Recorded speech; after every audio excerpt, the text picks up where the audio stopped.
Korang nak tahu tak kenapa meriah kat area Rembia ni? Sampai beratus orang kat sini ada nasi lemak kangkung, ayam panas-panas. Spot nasi lemak dekat Rembia Alur Gajah ni.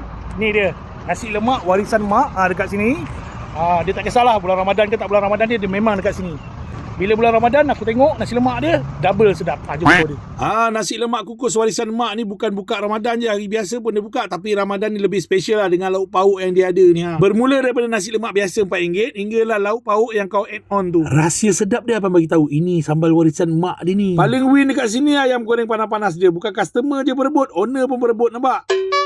Sepanjang bulan Ramadan ni dia buka hari-hari tau, daripada pukul 4 petang sampailah pukul 8 malam.